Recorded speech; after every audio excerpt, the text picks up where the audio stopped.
I'm Jason Ferrer. Dati akong call center employee, isang normal na empleyado. Naghanap ako ng something extra.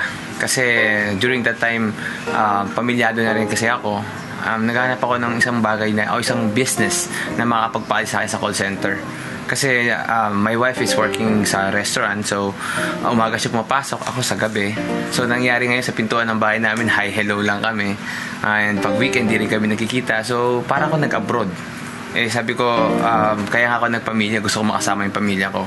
It was introduced to me by a cousin. Sabi lang niya sa akin, alika kasama ka, tignan mo yung may business proposal ako, maaaring makatulong sa'yo.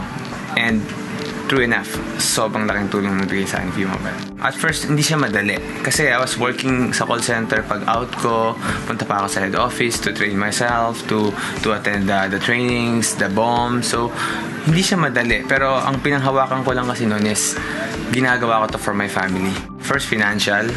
Obviously, actually right now we're full-time na kami. Hindi na kami employed. Even my wife, hindi na kami employed.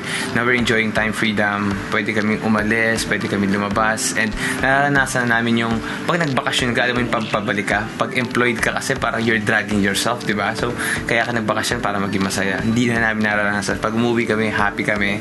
So, and aside from that, marami na kami natutulungan na tao. Yung saya lang na nabibigay mo sa mga natutulungan mong tao. At the same time, you're earning. That's a lot. Yung unforgettable na nangyari sa akin is when I bought my first car. 10 years ako nagtatrabaho. Actually, before, nagtrabaho pa ako sa Toyota, but hindi naman ako nagka-Toyota. 11 months in the business, nakabili ako sa sarili kong BMW. Marami akong tutunan sa business na to. Na-improve yung pakikitungo sa ibang tao, especially sa lahat ng hindi ko makakalimutan sa negosyo na to, makapalapit ka sa kanya. Sa V-Mobile, walang imposible.